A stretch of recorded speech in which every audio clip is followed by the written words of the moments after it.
Ibintu nk'ibi iyo ndimo ndabibabwira ukwiriye kubyumva cyane. Ndavuga izi mbaraga, izi nzozi n'eshatu ngiye kuvuga uyu munsi, kuba uzibona ukazibonaho ukazirota kenshi byagiye bigutera ubwoba, ariko ndagira ngo ngusobanurire ibi bintu. Niba byaraje ku buzima bwawe, menya yuko hari icyo abarozi bari gukora. Menya ko hari ibyo abarozi bari gukora ku buzima bwawe, ukeneye kubimenya. Wamara kubimenya ukamenya uko urwana, ukamenya uko utsinda, ukamenya uko unesha. Ibi bintu ukeneye kubimenya ukabisobanukirwa. Niba ibi bintu bikubaho uryamye mu bicuku bya nijoro, ibi bintu ukabibona ukabyibonaho, bikagutera ubwoba, ndetse wabyuka bikagumya bikagutera ubwoba. Izi inzozi uko ari eshatu nje kugira ngo tuziganireho, nzigusobanurire, kandi nimara kuzigusobanurira umenye ngo niba warazibonye zikaboneka ku buzima bwawe, ukeneye gusengerwa, ukeneye gusenga, ukeneye gusengerwa, kandi ikindi ukeneye gukora bino bintu.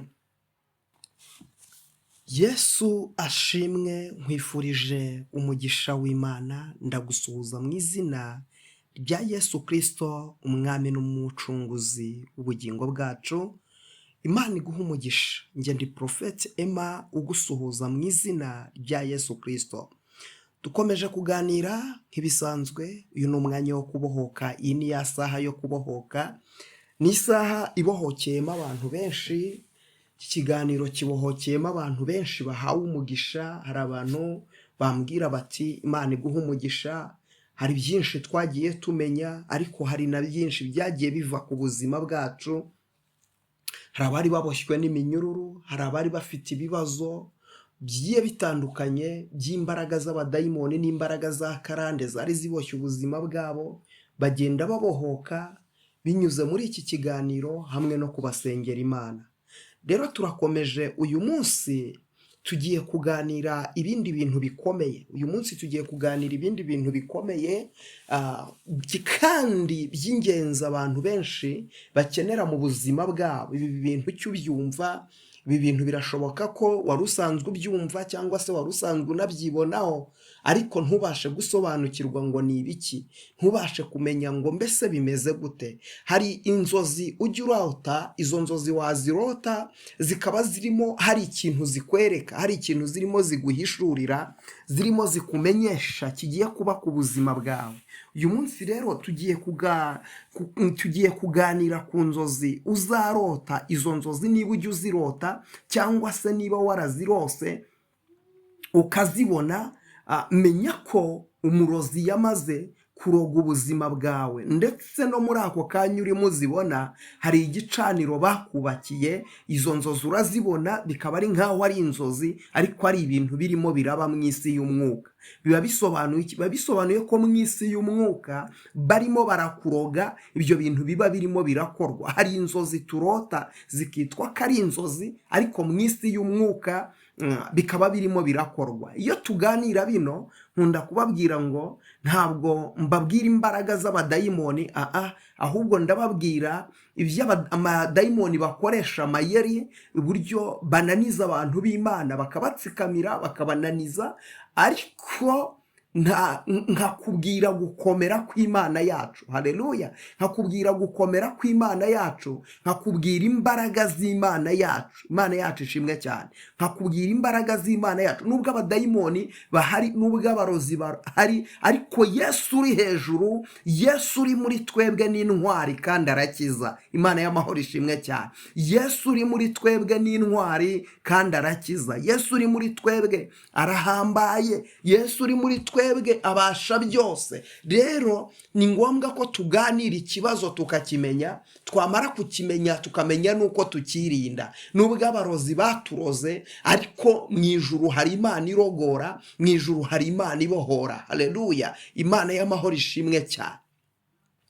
nkiri hano ndagira ngo mvugane nawe, we wumva ibi biganiro nkora, niba ubikunze jya ukora ukore like aho ngaho kuri YouTube, kuri ako gakumwe ka like, Imana iguha umugisha.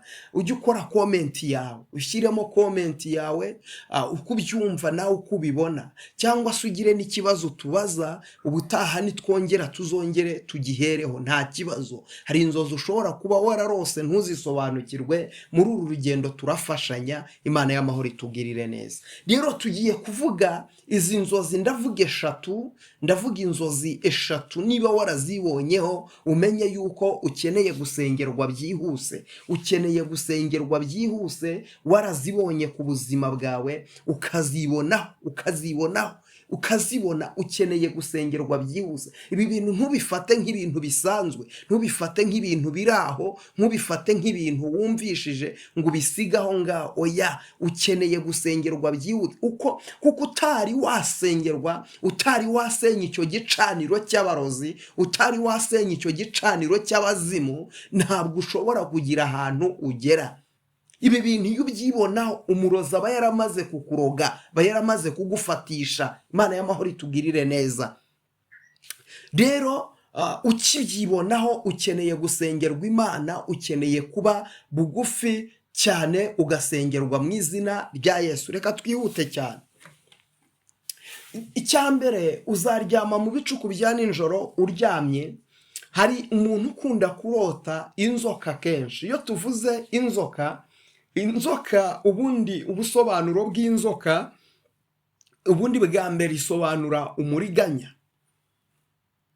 Akenshi iyo ubona inzoka iza ku buzima bwawe, haba hari umwuka w'abadayimoni wo kukuriganya. Ariko noneho iyi nzoka uburyo ngiye kuyivugamo, wararyamye, umaze kuryama ubona inzoka ije ikurumye ku gitsinsino, cyangwa se uyibona uryamye,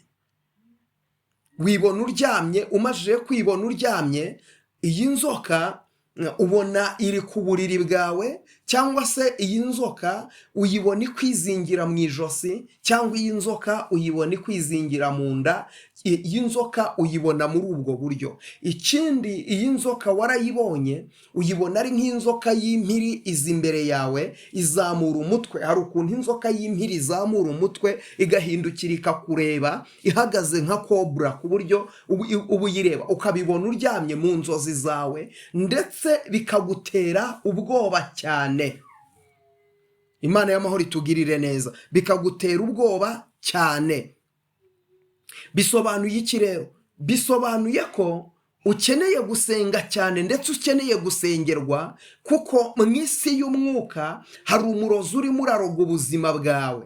Icyo ntabwo isi icyo gusa, ubuzima bwawe baba barabwubakiye igicaniro, barimo baraburoga. Hari imbaraga z'imyuka mibi ziba ziza ku buzima bwawe. Izo mbaraga zishobora kuza mu buryo bw'ibitega, ari nk'amahembe, shobora kuza mu buryo ari uburyo bw'imyuka mibi, ya yindi bahuhera ikaza ku buzima bw'umuntu. Iyo myuka ikaza igusanga ku buzima bwawe. Ni ukuvuga ngo hari imyuka bagutumaho, kuko iyo nzoka kenshi iba ari intumano. Iyo nzoka aba ari intumano, aba ari iyo bakoherereje ku buzima bwawe. Akenshi uzayisanga iri ku buriri bwawe, uzarota iyo nzoka uyibona ku buriri bwawe, cyangwa se urote uyisanga mu nzu iri aho ngaho gutyo gusa, ukanayirukana ntigende. Iyo ngiyo aba ari intumano. Bivuze ko hari umurozi wohereza ibintu mu rugo rwawe. Ni ukuvuga ngo hari umurozi wohereza ibintu mu rugo rwawe, kandi akifashisha iyo nzoka wabonye mu kiroto cyawe.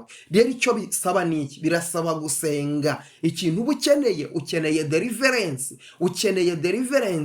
kandi deliverance itangirira he? Itangirira ku gakiza kazima kuzuye. Kuko buryo tuvuga deliverance itangirira ku gukizwa. Cyambere ubanza kwihana ibyaha, ukamenya ijambo ry'Imana. Ikindi cyongeyeho, ukagira umubyeyi wo mu mwuka. Kugira umubyeyi wo mu mwuka ni iki? Uyu mubyeyi niwe ugufasha mu kintu cya deliverance nayo tuzayivugaho, tuvuga uburyo ukorwa n'ibiryo igenda byose tubivugeho. Rero kugira ngo icyo kintu kiveho hakeneye umuntu ugufasha gusenya icyo gicaniro umurozi yubatse ku buzima bwawe. Abenshi bakunda kuvuga ngo ibyo ngibyo muba muvuga ngo umwenda wari ukingirije ahera buri wese akwiriye kwigererayo. Reka mbabwire, iyo waboshywe n'umuntu, abarozi ni abantu. Rero iyo umuntu ari we wakuboshye ukeneye kubohorwa n'undi muntu. Imana y'amahoro itugirire neza. Iyo umuntu ari we wakuboshye ukeneye kubohorwa n'undi muntu. Ni ukuvuga iki?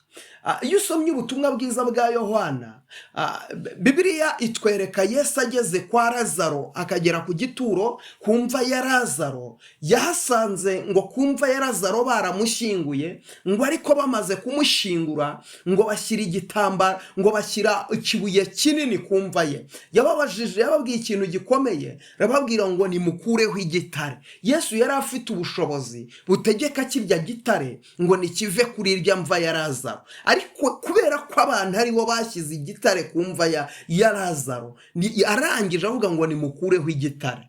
Icyo ni kimwe. Kabiri, Lazaro ngo asohoka aboshye amaguru n'amaboko, ngo ahambiriye imigozi, ihambiriye ibitambaro amaguru n'amaboko. Yesu arongera arababwira ngo nimumuhambure. Imana y'amahoro itugirire neza.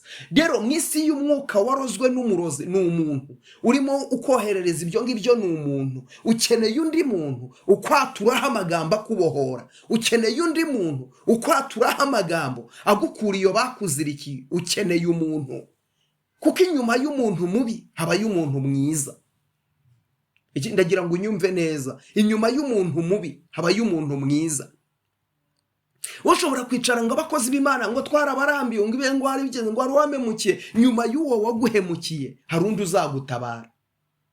Nyuma y'uwo waguhemukiye hari undi uzakuzamura. Imana y'amahoro itugirire neza. Ubundi buryo bwa kabiri uzabonamo zino nzozi, uzaryama wibone urimo urarya inyama, ariko inyama z'abantu bapfuye. Wibona urimo urarya inyama, ariko inyama z'abantu bapfuye. Wibona urimo urarya inyama, ariko wibone izi nyama ukabona ni inyama ziboze, inyama mbi, ubone ziboze ukuntu, ukazibona ziboze rwose. Izo nyama ukabona ni ibintu biboze. Barimo barakuroga. Uburyo bakurozemo, bagutanzemo igitambo. Kuvuga ngo wamaze gutambwamo igitambo mu isi y'umwuka. Mu isi y'umwuka umurozi yagutanzemo ibitambo. Izi nyama ubona urimo urarya bisobanuye ko bagutanzemo ibitambo. Ukeneye gusenga no gusengerwa. Ukeneye deliverance. Ukeneye deliverance, urayikeneye cyane. Urayikeneye. Imana itugirire neza. Ubundi buryo bwa gatatu, izindi nzozi, uzarota uri mu marimbi. Hari abantu bakunda kurota bari mu marimbi, noneho ukarota ugwa mu mwobo muremure cyane. Ukarota ugwa mu mwobo muremure cyane. Ikindi ukarota uri hagati y'ibituro. Ukibona uri hagati y'ibituro mu buzima, ukabona uri hagati mu marimbi, uri hagati ahantu ubona uri mu bituro hagati y'imva z'abantu bapfuye. Bundi ukibona uri mu manuka mu rwobo rurerure cyane rutagira igarukiro. Menya ngo ubuzima bwawe babutambyemo igitambo, wibera ikuzimu. Ubuzima bwawe babutanzemo igitambo. Ufite umurozi wagutanzemo igitambo, yagutangiye gutanzemo igitambo. Ubuzima bwawe niho yabutanze, bubikuzimu, niho bwibereye. Ukeneye iki? Ukeneye gusengerwa.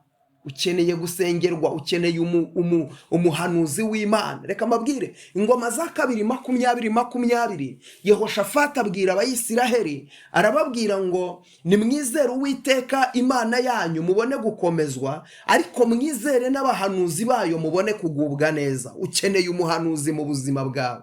Reka nkubwire, nta buzima uzabamo butarimo umuhanuzi. Ukeneye umuhanuzi.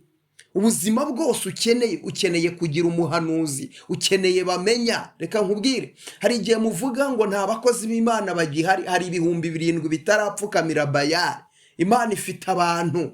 Imana iracyafite abakozi b'Imana, mubo musengana, mubo mwasenganye, uzashakemo umuntu. Ntabwo abantu bose baba babi, uzashakemo umuntu mugendana, abe bamenya bawe, abe umuhanuzi wawe, abe umubyeyi wo mu mwuka, abe umuntu ugusengera. Ukeneye umuhanuzi mu buzima bwawe, ubuzima bwawe bukeneye umuhanuzi. Ufite impamvu ukeneye umuhanuzi mu buzima bwawe. Umuhanuzi uramukeneye. Mu bantu udakwiriye kubura mu buzima ukeneyemo umuhanuzi. Buriya mu buzima uzamenyane n'umuntu ukomeye, Imana itugirire neza. Uzamenyane n'umuganga, uzamenyane n'umunyamategeko, uzamenyane n'umusirikare ukomeye, uzamenyane n'umuyobozi runaka ukomeye, abe minisita, ariko uzamenyane n'umuyobozi ukomeye. Abo bantu umva, uzamenyane n'umuganga, uzamenyane n'umunyamategeko, uzamenyane n'umusirikare ukomeye, uzamenyane n'umuyobozi ukomeye.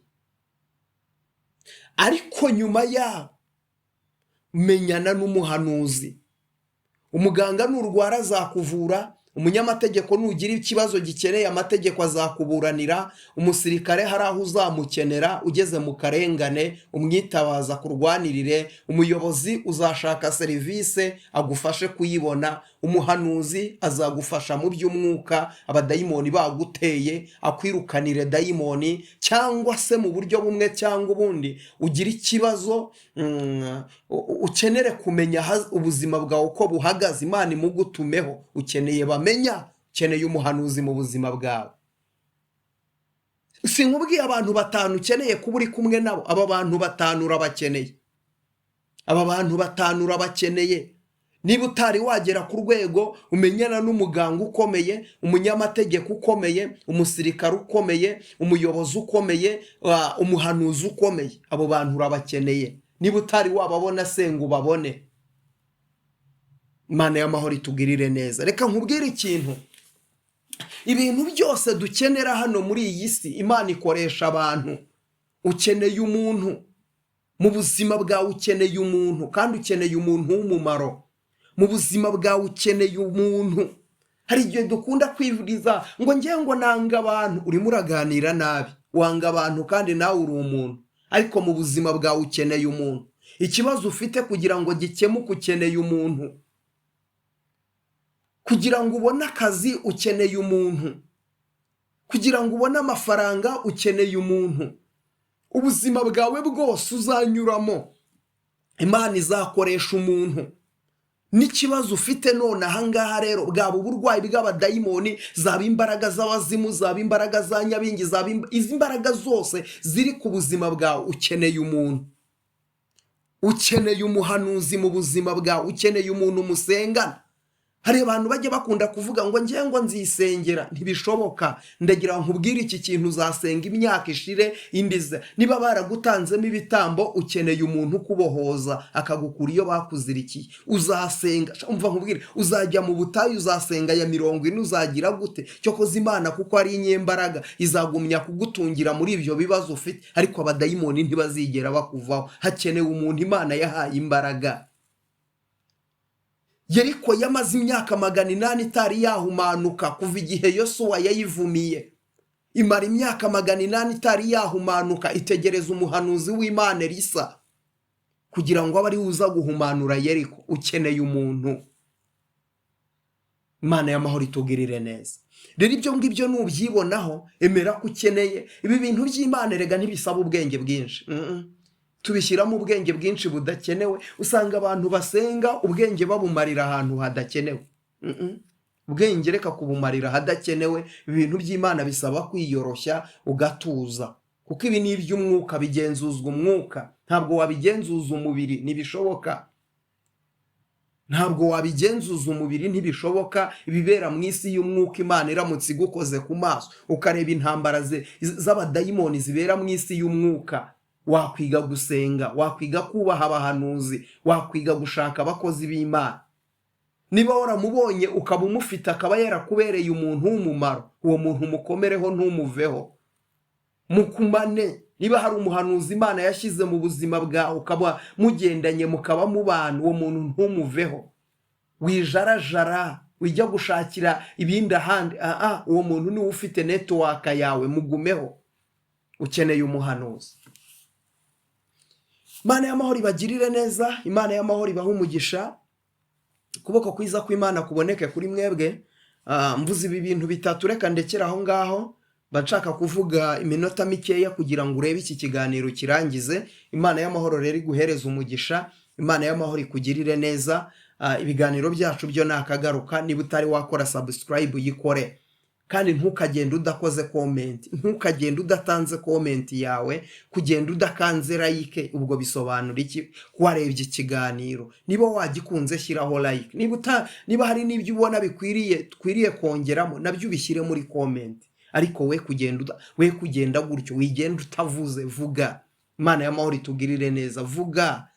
Imana y'amahoro ibahe umugisha, Imana ibagirire neza. Ndi hano kubera mwebwe, nkora kubera mwebwe, kuko mubireba kandi mukananyereka ko mubireba. Mbona feedback nziza zinyereka ko mubireba kandi zikanyereka ko bibafasha, mukambwira ko bibafasha. Ndetse hari n'abarimo barakira, harimo abarimo barabohoka, harimo abarimo barabona umugisha, harimo barimo barafungurirwa imiryango. Ndaza gutangira kuzana ubuhamya bw'abantu barimo barakira, abantu barimo barabohoka binyuze muri ibi biganiro. Nari maze iminsi ntabikora, ariko abantu bagiye banyandikira message bavuga bati uzabikomeze, biradufasha, bituma tugira icyo tumenya, tugasobanukirwa ibyo turwana nabyo. So rero Imana y'amahoro ibagirire neza, Imana y'amahoro ibahe umugisha buri muntu wese. Reka dufashanye muri uru rugendo, ko byagenda uko ariko kose, hamwe no gufashwa na Kristo tuzabishobora kandi tuzatsinda mu izina rya Yesu. Satani ni umurwanyi ariko si umuneshi, nimuhumure, Yesu ari ku ngoma. Imana rero ibampera umugisha, mugubwe neza. Shalom shalom.